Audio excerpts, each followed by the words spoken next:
You are all welcome. You already know, आप पहले से जानते हैं कि सी ए पी एफ ए सी के लिए असिस्टेंट कमांडेंट के लिए वीडियोस की एक श्रृंखला हम लोगों ने अपलोड किया है और कर रहे हैं। उस क्रम में कई बिंदुओं पर प्रकाश डाला गया। कल हम लोगों ने ग्रामर पे आधारित प्रश्नों को देखा। आज भी ग्रामर पे आधारित आप प्रश्नों को देखेंगे। 10 मार्क्स का डू एज डायरेक्टेड जो पूछा जाता है उस पे सबसे पहला प्रश्न देखते हैं। ये सारे प्रश्न 2023 में पूछे गए थे। Your behave rewrite the sentences as directed. हर प्रश्न एक नंबर का है। टोटल 10 प्रश्न है। Your behaviour greatly astonishes me.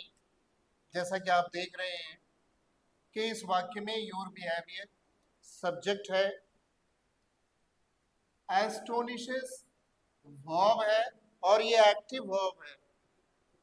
Active verb में सामान्यतः ऑक्सिलरी नहीं होता है, ये एक्टिव वर्ब है। और मी ऑब्जेक्ट है, वह जो प्रभावित होता है उसे ऑब्जेक्ट कहते हैं। योर बिहेवियर ग्रेटली एस्टोनिशेस मी। आप पहले से परिचित हैं कि पैसिव वॉइस में ऑब्जेक्ट को सब्जेक्ट के स्थान पर लिखते हैं।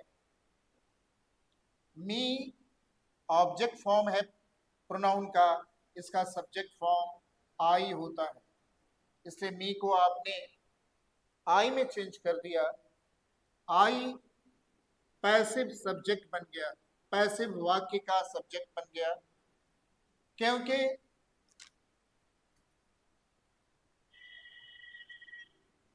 क्योंकि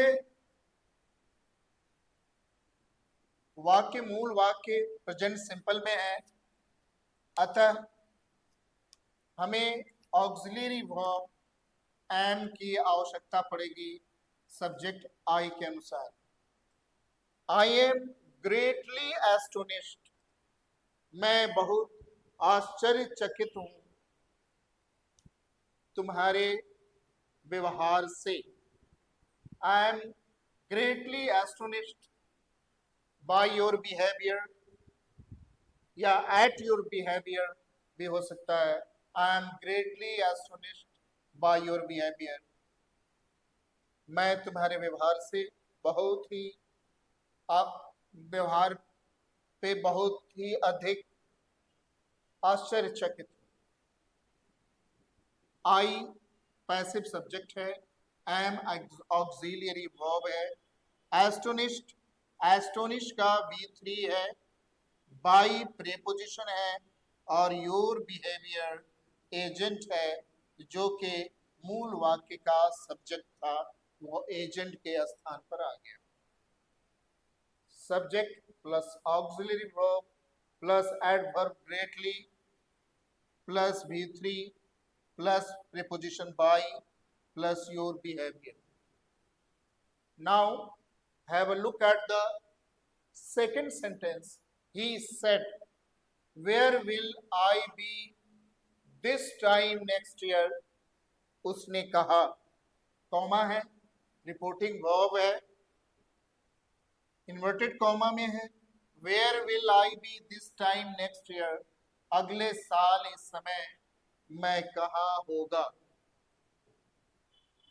जैसा कि वाक्य के रूप से ही दिख रहा है, this sentence is in direct speech. इसको इनडायरेक्ट में रीराइट इन इनडायरेक्ट स्पीच लिखना है। ही के स्थान पर सब्जेक्ट, इसमें कोई परिवर्तन नहीं होता, ही लिखेंगे आप। क्योंकि ये प्रश्न है इसलिए सेट को आस्क्ड में चेंज कर देंगे। He asked. और यू नो क्वेश्चंस में कंजंक्शन दैट की आवश्यकता नहीं पड़ती है, अतः दैट का उपयोग नहीं होगा।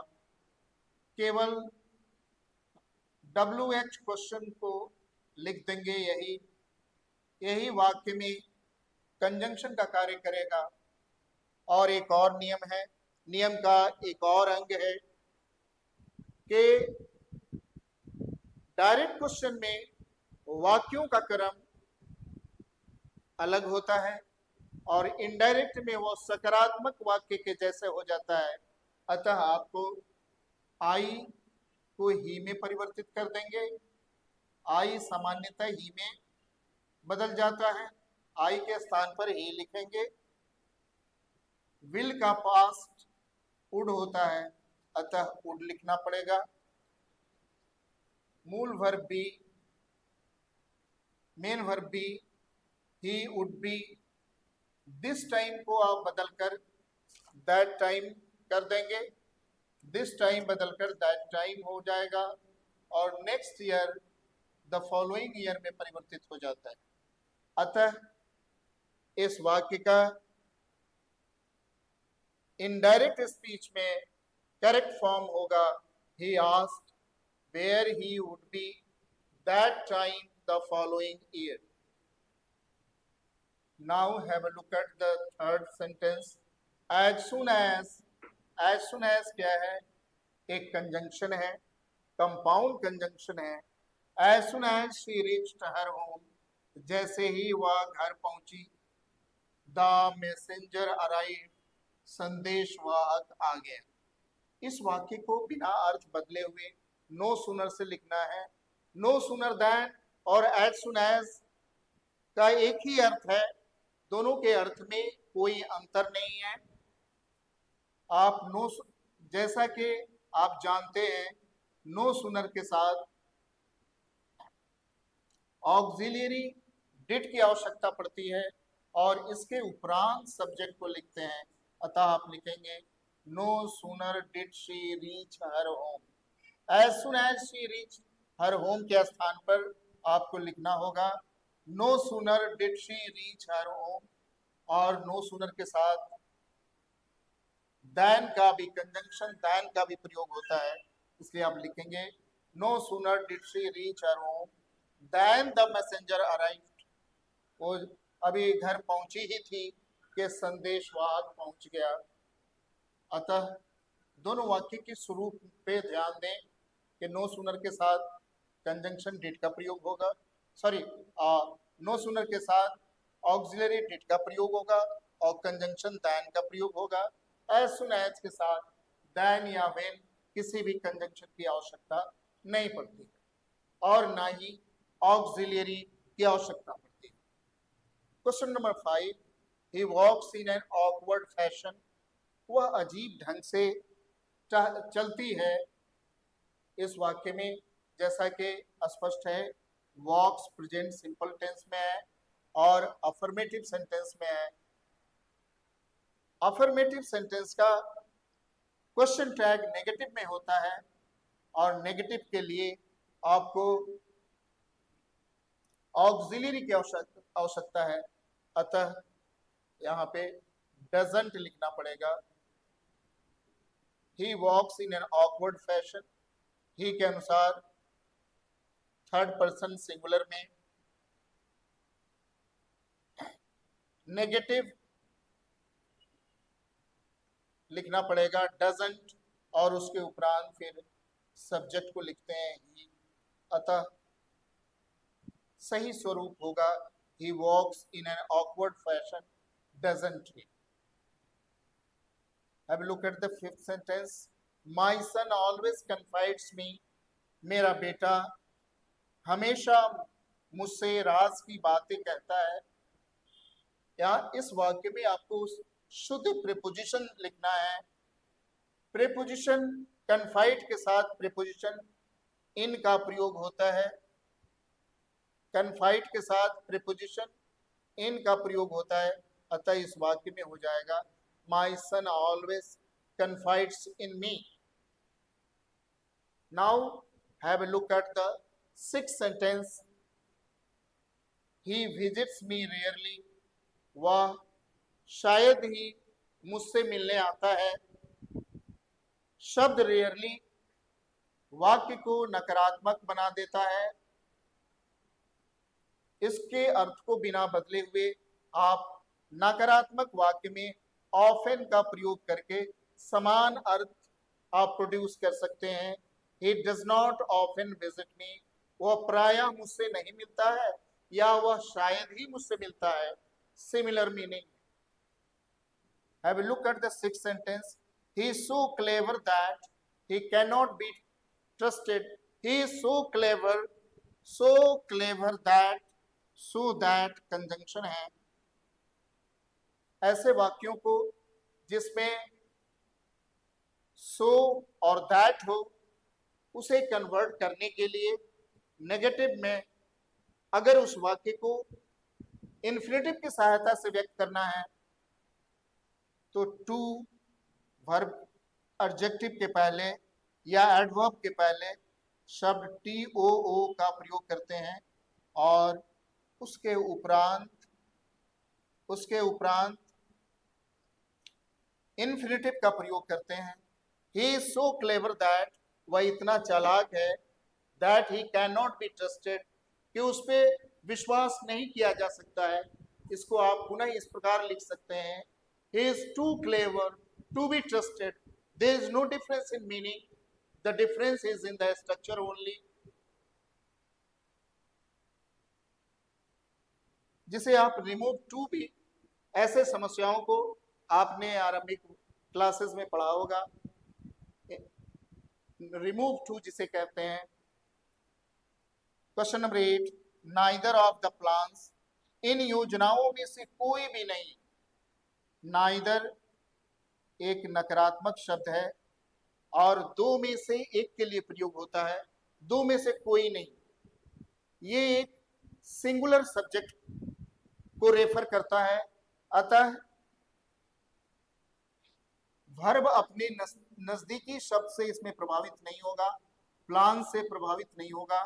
नाइदर क्योंकि एक सिंगुलर सब्जेक्ट है, अतः सूट्स SUITS, जैसा कि आप जानते हैं कि वर्ब में एस लगाने से वो सिंगुलर हो जाता है, नाउन्स में एस लगाने से वो प्लूरल हो जाता है, और इस वाक्य में आपको सिंगुलर वर्ब की आवश्यकता है। Question number 9, Tania is the most intelligent girl in the class. Tania अपने वर्ग की सबसे तेज छात्रा है। द मोस्ट इंटेलिजेंट, आप एक ही कथन को कई प्रकार से व्यक्त कर सकते हैं। आप उसे पॉजिटिव से भी व्यक्त कर सकते हैं, आप उसे कंपैरेटिव से भी व्यक्त कर सकते हैं। आपको सुपरलेटिव सेंस व्यक्त करने के लिए कंपैरेटिव डिग्री में दो स्ट्रक्चर्स हैं, उसमें से एक देन के बाद अदर का प्रयोग करते हैं। आप लिख सकते हैं, Tania is more intelligent than other girls in the class. Tanya is more intelligent than any other girl in the class. Any other की सहायता से आप कंपैरेटिव डिग्री में सुपरलेटिव सेंस को व्यक्त कर सकते हैं। आप इसे कहेंगे, Tania is more intelligent than any other girl in the class. इस वाक्य में आपने कंपैरेटिव डिग्री का प्रयोग किया, दैन एनी अदर, और मोर इंटेलिजेंट का प्रयोग किया, परंतु आप सुपरलेटिव सेंस व्यक्त कर सकते हैं, जिसका अध्ययन आप ट्रांसफॉर्मेशन में या डिग्री में करते हैं। 10th क्वेश्चन को देखें। डीप स्नो लेड ले ऑन द रेलवे ट्रैक। इसमें करेक्ट वर्ब को चुनना है। Choose the correct verb, choose the correct verb. सड़क पर रेलवे ट्रैक पर बर्फ की मोटी परत जमी हुई थी। जैसा कि आप जानते हैं, लाई का अर्थ होता है पड़ा रहना, लाई पड़ा रहना। लाई का सेकंड रूप है लेन, थर्ड रूप है लेन। शब्द ले मीन्स लेटना होता है, इसका सेकंड फॉर्म है लेट, थर्ड फॉर्म है लेट। इस वाक्य में आपको लाई का दूसरा रूप ले की आवश्यकता है। रेलवे ट्रैक पर बर्फ की मोटी परत जमी हुई थी। डीप स्नो ले ऑन द रेलवे ट्रैक। इस अंतर को, इस फॉर्म्स को आप याद कर लें, ये आपके लिए आपको समस्याएं सोल्व करने में सहायता करेगा। लाई, ले, लेन, ले, लेट, लेट। हम लोगों ने सभी 10 प्रश्नों का डिस्कशन किया और आई होप कि इससे आपको लाभ होगा और आप बढ़िया ढंग से ग्रामर सेक्शन को डील करेंगे।